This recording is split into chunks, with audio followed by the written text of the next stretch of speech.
اسی طرح جب ہم نے روزہ رکھا ہوا ہوگا نا تو پھر ہم نے اس منصب کا بھی لحاظ کرنا ہے کہ میں روزے دار ہوں. پھر خالی بھوکے پیاسا نہیں رہنا. رسول پاک صلی اللہ تعالی علیہ وآلہ وسلم نے پتہ ہے روزے دار کی فضیلت کیا بیان فرمائی؟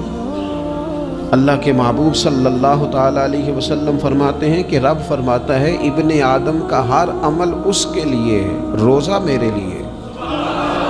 اور فرمایا میں خود جزا دوں گا روزے کی، میں خود جزا دوں گا روزے کی. اور حضور فرماتے ہیں روزہ ڈھال ہے، جو شخص روزہ دار ہو وہ بےہودگی سے، فحش گوئی سے اجتناب کرے. اور اللہ کے محبوب صلی اللہ تعالی علیہ وسلم فرماتے ہیں اگر کوئی شخص اسے گالی دے، اگر کوئی شخص اس سے جھگڑا کرنا چاہے تو پتہ کیا جواب دے؟ اسے کہے بھئی میں روزے دار ہوں، میرے منصب کا تقاضا نہیں کہ میں تیرے ساتھ الجھوں. اور رسول پاک صلی اللہ علیہ وسلم فرمانے لگے اوہو اتنی بڑی بات.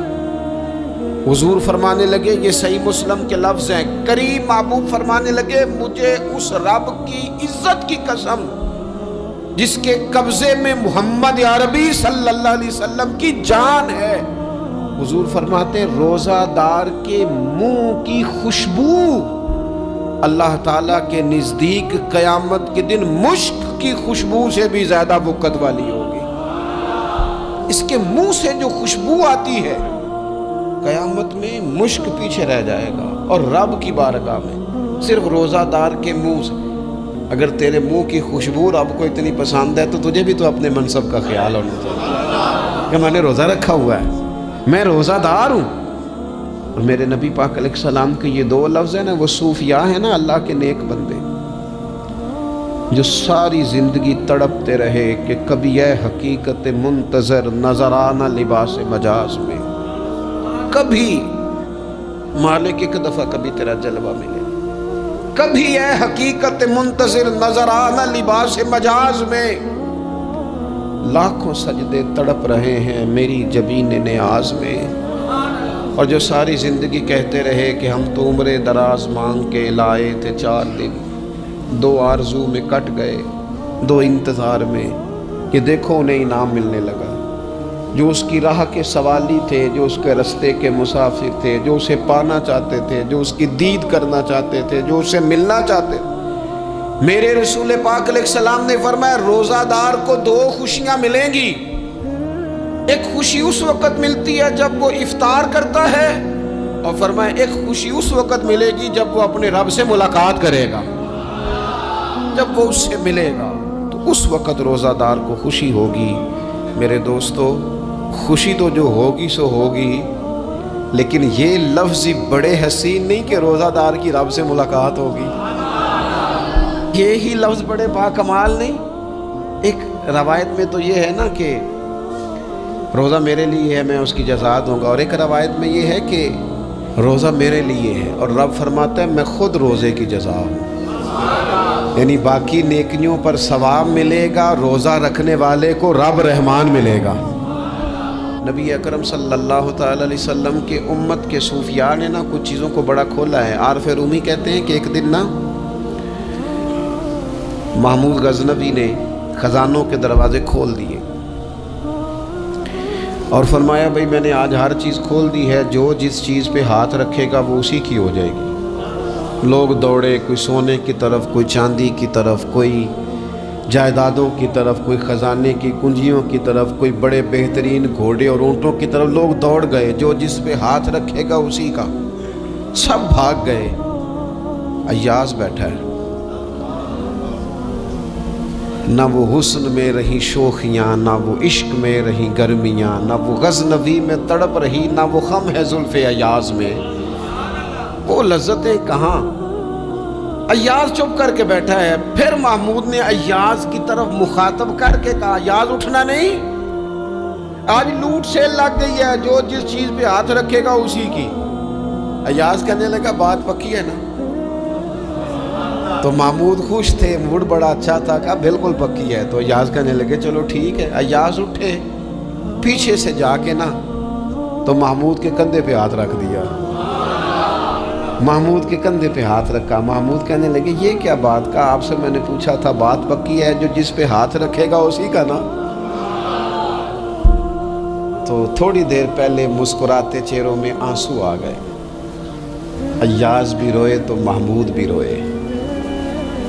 کہا بادشاہ پکا رہنا, وہ جن کو خزانے چاہیے تھے وہ دوڑ گئے, مجھے تو چاہیے.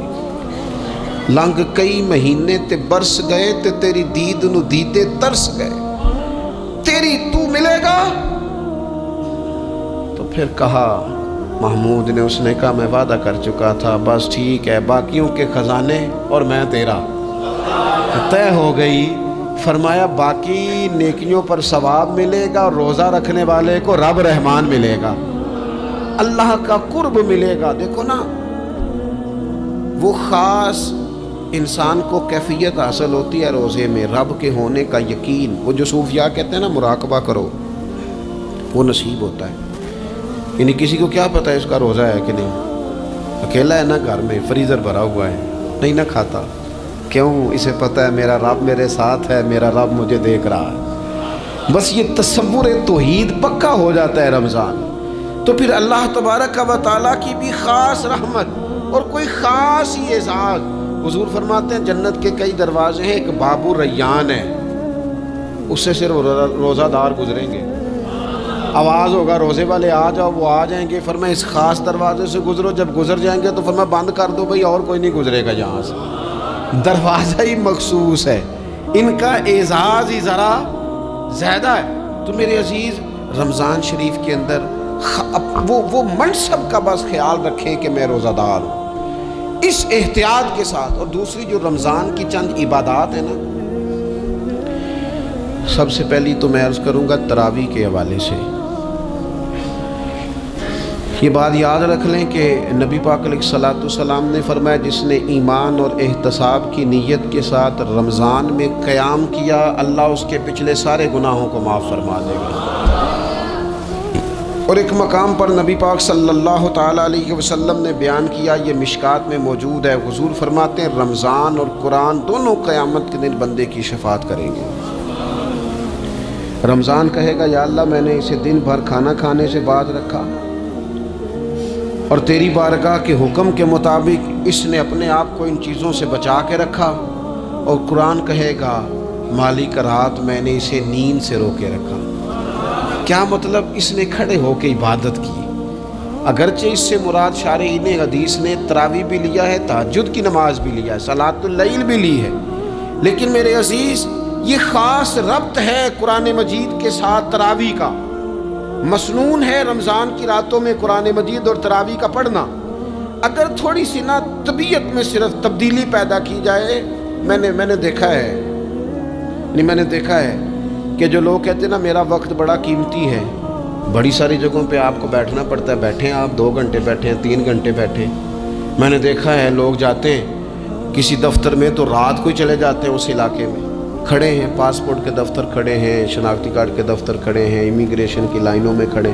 کچھ ذہن تو بنائیں کہ میں نے رات کھڑے رہنا ہے اور اپنے رب کی عبادت کروں گی. تراویح کو ذرا ذوق سے آپ اگر تھوڑا ارادہ کر لیں گے نا, یعنی کوئی ایسا مشکل کام نہیں. میری تو رائے یہ ہے کہ پہلے 3-4 دن ذرا جم کے ذہن بنائیں, اور تھوڑا سا نا روٹین کو بدلنے کی کوشش نہ کریں.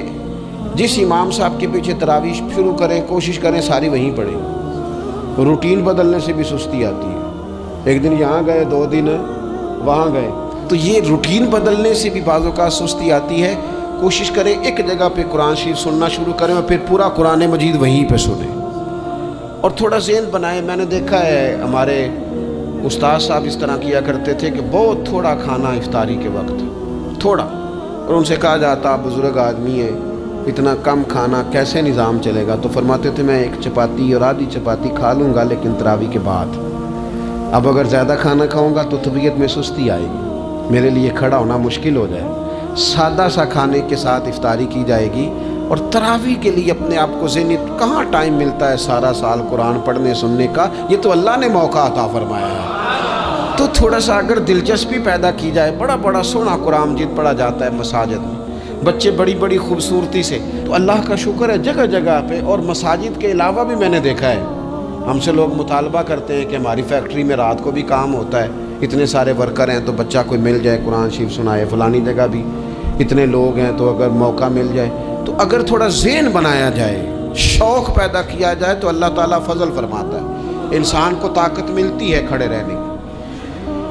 ایک تو تراویح, روزہ, تراویح, اور تیسری بات ہے سحر اور افطار. یہ جو سحری اور افطار, یہودی جو تھے نا وہ سحری نہیں کرتے تھے, سحری کا نام و نشان نہیں تھا, روزہ رکھتے سحری نہیں کرتے. تو نبی پاک صلی اللہ تعالیٰ علیہ وسلم نے فرمایا ہمارے اور یہودیوں کے درمیان فرق ہی سحری کا ہے. اور نبی پاک صلی اللہ تعالیٰ علیہ وآلہ وسلم نے فرمایا سحری کھایا کرو, سحری کھانے میں برکت ہے. اور اگلی بات سننی ہے آپ نے تو خوش ہو جانا ہے, سحری کو معمولی نہ سمجھے, سحری کرنا عبادت ہے.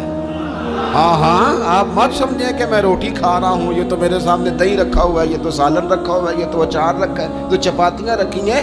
سحری کھانا عبادت ہے. آپ صبح اٹھے, آپ کی تو روٹین ہی اور تھی, تو 7 بجے کھاتے تھے, 9 بجے کھاتے تھے. یہ جو آپ صبح کھا رہے ہیں اٹھ کے سحری میں, اپنی مرضی سے تھوڑی کھا رہے ہیں, یہ تو کسی کے کہنے سے کھا رہے ہیں, یہ تو کسی کے بٹھائے بیٹھے ہیں. یہ جو سحری کا لنگر ہے یہ رب رسول کی رحمت کے ساتھ عطا ہوتا ہے, یہ کرم ہے, یہ اللہ رسول کے بٹھائے بیٹھے. کیا میرے رسول پاک صلی اللہ تعالیٰ علیہ وآلہ وسلم نے بات کھولی ہے, ترغیب و ترہیب میں حدیث ہے. اللہ کرے یہ کبھی چسکا لگ جائے, یہ والا مزہ آ جائے, تو پھر تو گھر میں دسترخوان نہیں بچھا ہوا ہوگا, پھر تو رنگ ہی کوئی اور ہوگا.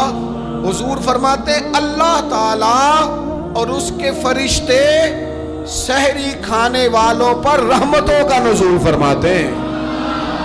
کھائی روٹی جا رہی ہے, پکا ہوا کھانا ہے, لیکن حضور فرماتے ہیں رب بھی رحمتیں فرما رہا ہے اور اللہ کے حکم سے فرشتے بھی رحمتوں کا نزول کر رہے ہیں سحری کھانے والوں پر. تو خوب توجہ سے, ذوق سے, شوق سے. اور پھر جو افطار کا معاملہ ہے, حضور فرماتے ہیں جب روزہ کھولنے والا روزہ کھولتا ہے تو جو دعا مانگتا ہے رب قبول فرما لیتا ہے. یعنی افطار کا وقت ایسا ٹائم ہے جو دعاؤں کی قبولیت کا وقت ہے. افطار کرنا بھی ہے, کرانا بھی ہے. مہنگائی ذرا عروج پہ چلی گئی ہے, میں بار بار کہتا ہوں. مجھ سے نا لوگ دعا کے لیے مجھے کہتے کہتے اپنے کئی دکھ بتا دیتے ہیں. تھوڑا سا نا افطاریاں مہربانی فرمائیے گا, سیاسی نہ کیجیے گا. وہ جن سے مال لیتے ہیں, وہ جن کو مال دیتے ہیں, وہ جن سے ووٹ لینے ہیں, وہ جنہوں نے ووٹ لینے ہیں, اس بنیاد پر سحر افطار کے بندوبست نہ کریں رضائے الہی کے لیے. میرے محبوب فرماتے ہیں جس نے رب کی رضا کے لیے کسی کو افطار کرایا, جتنا ثواب اللہ روزہ رکھنے والے کو دے گا اتنا افطار کرانے والے کو بھی عطا کرے. اور ایک حدیث تو آپ پڑھیں گے تو جھوم جائیں گے, سنیں گے تو خوش ہو جائیں گے.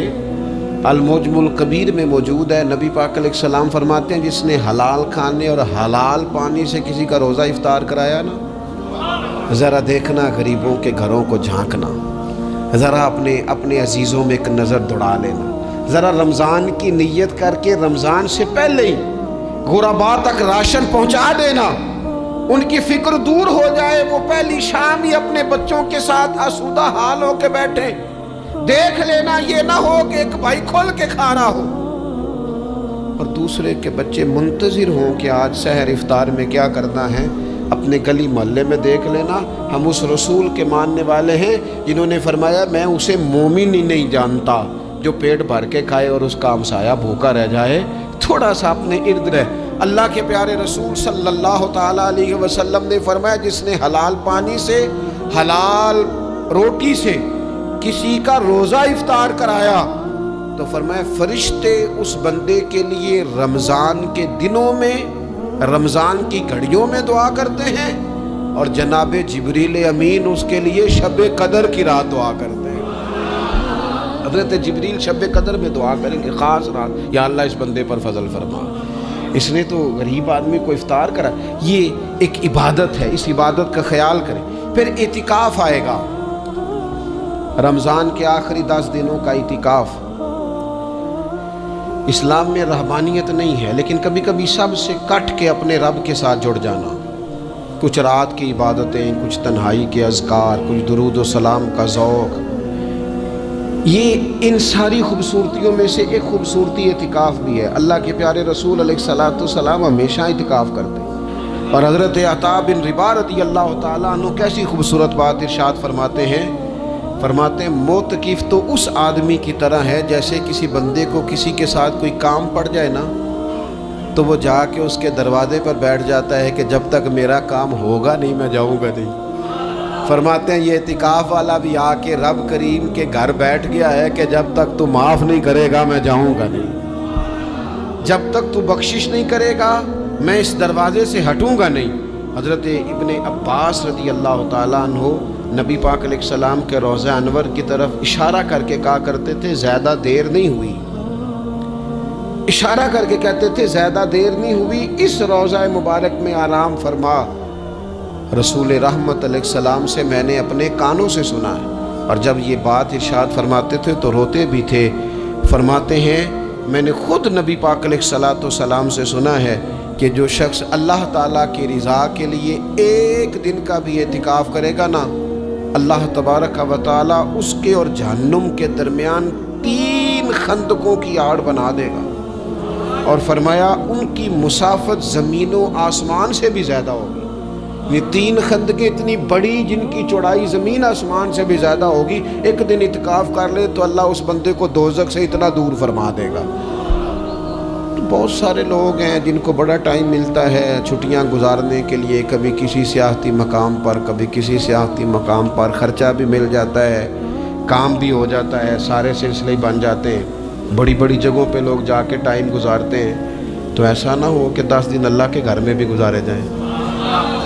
علماء نے لکھا ہے کہ کوشش تو کریں ہر سال اعتکاف ہو، نہ ہو سکے تو چلو چند سالوں کے بعد ہو جائے، اور فرماتے ہیں کہ زندگی میں ایک دفعہ تو اس سنت کو ضرور ادا کرنا چاہیے۔ کوئی بندہ ایسا نہ ہو جو محروم رہ جائے، زندگی میں ایک بار صحیح پر اعتکاف کے ساتھ اپنے آپ کو وابستہ ضرور کرے۔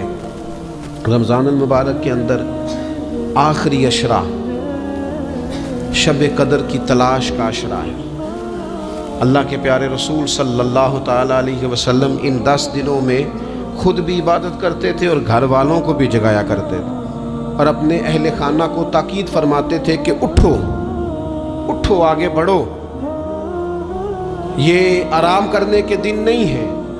ہمارے ہاں یہ ہوتا ہے کہ وہ جو آخری 10 دن زیادہ عبادت کے تھے، شب قدر کی تلاش کے تھے، وہ آخری 10 دن سارے بازار میں گزر جاتے ہیں، کپڑے سلوائے جا رہے ہیں، کپڑے خریدے جا رہے ہیں، جوتے خریدے جا رہے ہیں، واپس کیے جا رہے ہیں، دوبارہ لیے جا رہے ہیں، سفر ہو رہا ہے، آنا جانا ہو رہا ہے، عیدیاں بٹ رہی ہیں۔ تو یہ سارے کام جو آخری عشرے میں کرنے ہیں، جو زیادہ عبادت کے دن تھے، وہ سارے کام تو رمضان سے بھی پہلے کر لینے چاہیے۔ کپڑے رمضان سے پہلے خریدے جائیں، پہلے سلوا لیے جائیں، جوتے پہلے لے لیے جائیں، ضرورت کے کام پہلے کر لیے جائیں، جہاں آپ کو جو بانٹنا ہے وہ رمضان سے پہلے کریں۔ وہ مفت کی اپنے دل کو مطمئن کرنا کہ اب میرے پاس یہ بڑے میں خیر کا کام کرنے نکلا ہوا ہوں، میں عیدی بانٹنے جا رہا ہوں، یہ پہلے بانٹنے تھے۔ یہ عجیب بات ہے کہ جو زیادہ وقت مسجد میں گزارنے کا ٹائم تھا وہ سارا ہم نے ضائع کر دیا، وہ ادھر ادھر بازاروں کی نظر ہو گیا، میل ملاپ کی نظر ہو گیا۔ تو اگر چیزوں کو مرتب کیا جائے، میں تو دوستوں سے کہا کرتا ہوں زکوٰۃ کا حساب، صدقات کا حساب، صدقات فطر کا حساب، جتنے بھی روٹین کے کام ہیں اس کو کوشش کریں رمضان شریف سے پہلے آپ ترتیب دیں، آپ ان چیزوں کو پہلے سے مرتب کریں تاکہ وہ بہترین ہو جائیں۔ ہم تو اس دین کے ماننے والے ہیں جہاں نیت کرو تو اجر شروع ہو جاتا ہے۔ آپ رمضان کی نیت سے جو آج خرچ کریں گے اس کو اللہ تعالیٰ رمضان کے ثواب کے برابر ہی اجر عطا فرمائے۔ لیکن وہ ہم نا کچھ لوگ بڑا ایک صاحب مجھ سے کہنے لگے جی میں نے سنا ہے صدقہ فطر آخری عشرے میں ہی دینا چاہیے۔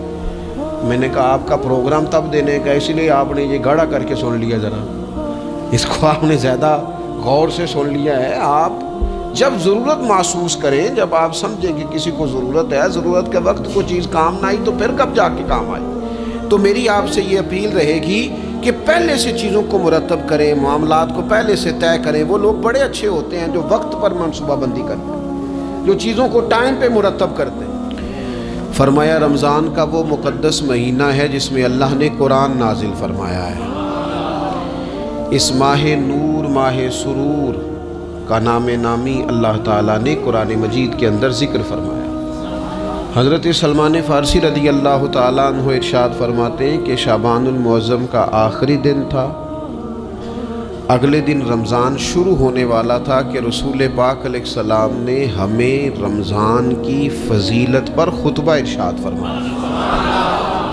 آپ اس بات کو غور سے سمجھیے کہ ایسا مہمان جس کے آنے سے پہلے اس کی فضیلت بیان کی جا رہی ہے، اور فضیلت کون بیان کر رہا ہے؟ امام الانبیاء صلی اللہ تعالیٰ علیہ وسلم۔ یہ صرف ہمارے دلوں کے اندر، امت کے دلوں کے اندر اس ماہ مقدس کی فضیلت کو اور اس کی عظمت کو بٹھانے کے لیے کہ پوری طرح تم اپنے ذہن میں اور اپنے دل میں ایک بات بٹھاؤ کہ ایک عظمتوں والا مہینہ تم پر سایہ فگن ہونے والا ہے، عظمتوں والا۔ حضور نے ایک دن قبل اس کی فضیلت بیان۔ ہمارے ہاں یہ ہوتا ہے کہ ہم کسی چیز کی اہمیت کو لیتے ہیں لیکن سمجھتے ہیں کہ یہ کوئی روٹین ورک ہے، یعنی نارملی ہر سال رمضان شریف آتا ہے، اپنے وقت کے حساب سے چاند بدلتا ہے اور اپنے وقت پر رمضان شریف آ جاتا ہے۔ ہم سمجھتے ہیں کہ مطلب روٹین کا ایک معاملہ ہے، ایک روٹین کی چیز ہے۔ لیکن اگر آپ اس کو اس نظر سے دیکھیں گے نا کہ اس مہینے کے آنے سے پہلے، یعنی ابھی ایک دن بعد آنا ہے رمضان کو، اور آنے سے پہلے حضرت سلمان فارسی فرماتے ہیں کہ نبی پاک نے ہمیں باقاعدہ بلا کے خطبہ دے کے رمضان کی عظمت ہمارے دلوں میں بٹھا، یعنی فکری طور پر اور ذہنی طور پر امت کو تیار کیا۔ فرمایا تم پر ایک ایسا مہینہ سایہ فگن ہونے والا ہے جو مبارک ہے تمہارے لیے، باعث برکت ہے تمہارے لیے۔ تم اپنے آپ کو ذہنی طور پر تیار کرو کہ ایک ماہ نور تمہارے قریب آ رہا ہے۔ جو رمضان، اسلامی عبادات جتنی بھی ہیں نا، وہ مخصوص پوجا پاٹ نہیں، اسلامی عبادات میں سے کوئی عبادت بھی ایسی نہیں جس کا مقصد ہی ہو کہ آپ نے اتنے وقت سے لے کر اتنے وقت تک فلاں عمل کرنا ہے۔ جتنی بھی عبادات ہیں اسلامی، وہ اپنے دامن میں کوئی نتیجہ رکھتی ہیں، کوئی رزلٹ رکھتی ہیں، اس کے ثمرات انسانی زندگی پر مرتب ہوتے ہیں۔ انسان کو تزکیہ نصیب ہوتا ہے، اس کے باطن کو صفائی نصیب ہوتی ہے، اسے خیر کرنے کا موقع ملتا ہے، تربیت کے بہت سارے مواقع اس میں پائے جاتے ہیں، بہت سارے اسرار و رموز کے ساتھ اسلامی عبادات ہیں۔ یہ جو رمضان المبارک ہے نا، یہ جو روزہ ہے، یہ روزہ اپنے دامن کے اندر تربیت رکھتا ہے، تربیت۔ یا ایھا الذین آمنوا کتب علیکم الصیام کما کتب علی الذین من قبلکم لعلکم تتقون۔ اے ایمان والو، تم پر روزے فرض کیے گئے جیسا کہ تم سے پہلے لوگوں پر بھی فرض کیے گئے تھے تاکہ تم تقوی اختیار کرو۔ روزہ تمہیں پرہیزگار بنائے گا، تمہارے اندر سے جو نفسانی چیزیں ہوں گی انہیں نکالے گا، اور اللہ تبارک و تعالیٰ کی طرف تمہارے دل کا رجحان ہوگا، تمہاری روح کا رجحان ہوگا، تمہیں تزکیہ دے گا۔ روزہ انسان کی تربیت کرتا ہے، انسان کو روزہ ذہنی طور پر تیار کرتا ہے کہ اللہ کے حکم کے مطابق کھانا ہے، اللہ کے حکم کے مطابق پینا ہے۔ سب سے بڑا مسئلہ اس دور کا رزق کے حلال کا حصول ہے اور حرام سے اجتناب ہے۔ تو روزہ ہمیں یہ سبق پڑھاتا ہے کہ ہم وہی کھائیں گے اور اسی وقت کھائیں گے جو کھانے کا ہمیں ہمارے رب نے حکم ارشاد فرمایا ہے، اور جس سے اللہ رسول منع کر دیں گے جتنی مرضی چمک دمک اپنے دامن میں رکھے، جتنی مرضی، لیکن ہم وہی لیں گے جو ہمارے لیے جائز ہے۔ آپ غور فرمائیے، روزہ لعلکم تتقون، روزہ تمہیں پرہیزگار کرتا ہے۔ بہت سارے لوگ ایک بات کرتے ہیں کہ عادتیں نہیں بدلی جاتی، یار کوشش کرتا ہوں لیکن میری عادت نہیں تبدیل ہوتی۔ میں آپ کو ایک رائے دینے لگا ہوں، مشورہ دینے لگا ہوں، میں آپ سے یہ عرض کرنے لگا ہوں کہ موقع آیا ہے رمضان شریف کا، رمضان میں نا بندہ روٹین میں اپنی عادتیں بدلتا ہے. کسی کو سویرے 7 بجے کھانے کی عادت ہے، کسی کو 9 بجے کھانے کی عادت ہے، کوئی صبح ناشتہ نہیں کرتا، دوپہر میں ہی کھاتا ہے. لیکن رمضان آیا تو عادت بدل گئی.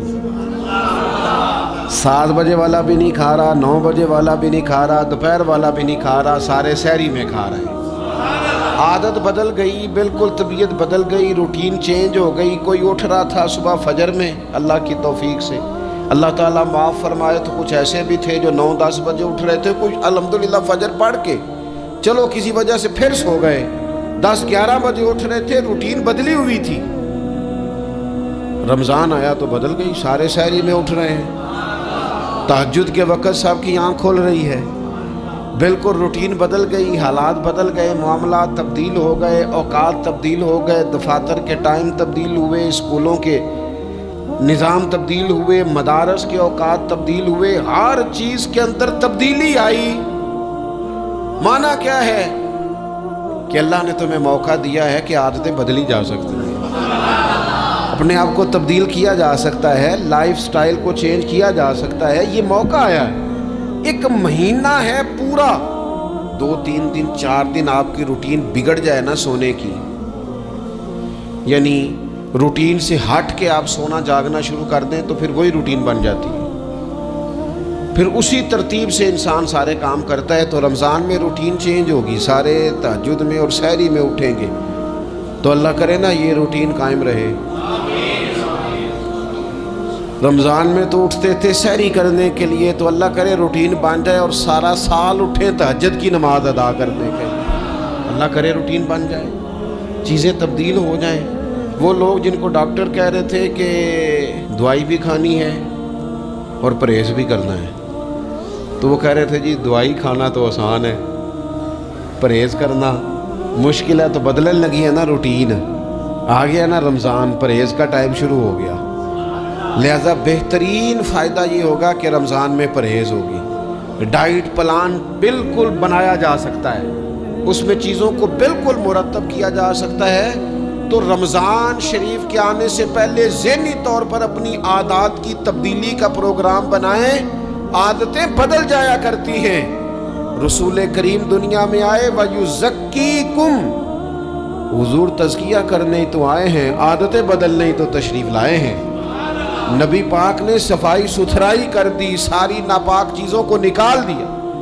تو روٹین دیکھیں کہ رمضان میں تقوی کے حصول کے لیے اپنی عادات کو تبدیل کرنا ہے، اور اس کے لیے ذہنی طور پر اپنے آپ کو تیار کریں. وہ جو کہتے ہیں بچے سویرے نہیں اٹھتے، وہ روٹین بنا لیں. یہ موقع آیا ہے، ابھی سے ارادہ کر لیں کہ جناب ہم نے اس ترتیب سے اپنے گھر کو، ماحول کو، بچوں کو اس ترتیب سے ہم نے مرتب کرنا ہے چیزوں کو. یہ آپ ارادہ کریں، اللہ تعالیٰ مدد فرمائے گا. رمضان المبارک کی جو خاص فضیلت ہے، اس خاص فضیلت کو رمضان آنے سے پہلے ذہن میں بٹھا لیں، اور رمضان المبارک پورے کا پورا اس ذوق سے گزاریں کہ ذہن میں بات موجود ہو، ذہن میں کہ دراصل رمضان کیا ہے. اللہ کے پیارے رسول صلی اللہ تعالیٰ علیہ وسلم نے فرمایا، اے لوگو تم پر ایک عظیم المرتبت مہینہ سایہ فگن ہو رہا ہے.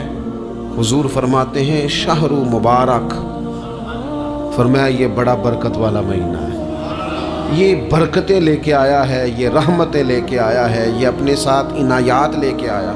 اور نبی اکرم صلی اللہ تعالیٰ علیہ وآلہ وسلم نے فرمایا جو بندہ بھی قرب الہی کی نیت سے رمضان میں نیکی کا طلبگار ہوگا، فرمایا وہ اگر نفل نیکی کرے گا نا تو اللہ تعالیٰ اسے فرض کے برابر ثواب عطا فرمائے گا.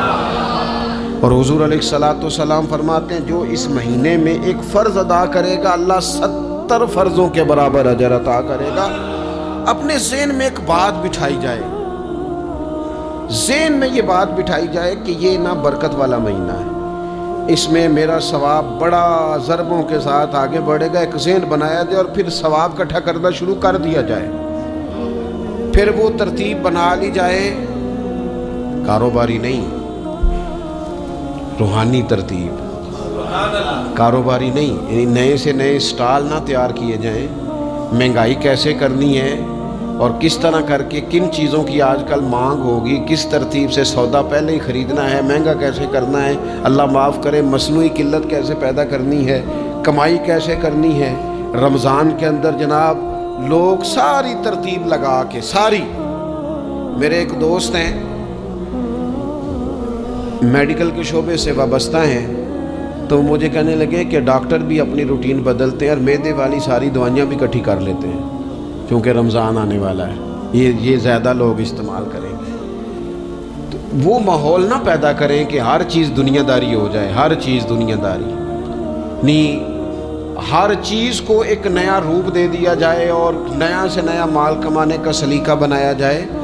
میں اکثر کہا کرتا ہوں کہ رمضان تو اس لیے تھا نا کہ اس میں کم کھانا ہے، تھوڑا کھانا ہے، لیکن اگر بندہ کہے کہ میں نے صبح کا چونکہ کھایا نہیں لہذا اب شام کو اتنا کھانا ہے کہ ہفتے سے پہلے ڈاکٹر کے پاس بھی جانا ہے، میں نے وہ سارا پوری کرنی ہے روٹین، تو پھر وہ مقصد کو نہیں نہ سمجھا، پھر اس نے اس خوبصورتی کو نہیں پایا جو خوبصورتی اس کو دین دینا چاہتا تھا۔ ایک تو رمضان کی فضیلت کو سمجھنا، اور پھر جب ہم روزہ دار ہیں، ہم نے روزہ رکھا ہوا ہے، تو نبی پاک علیہ السلام نے خود اس مفہوم کو کھول کے بیان کیا، فرمایا جس بندے نے جھوٹ نہیں چھوڑا، گناہ نہیں چھوڑا، گویا غیبت نہیں چھوڑی، بدی نہیں چھوڑی، تو اللہ کے محبوب علیہ السلام فرماتے ہیں پھر اللہ تعالیٰ کو اس کے بھوکا پیاسا رہنے کی تو کوئی ضرورت نہیں، کیونکہ لعلکم تتقون، تقوی اختیار کرنا تو روزے کا مقصد تھا، اور اگر اس نے وہ بات کو سمجھا ہی نہیں،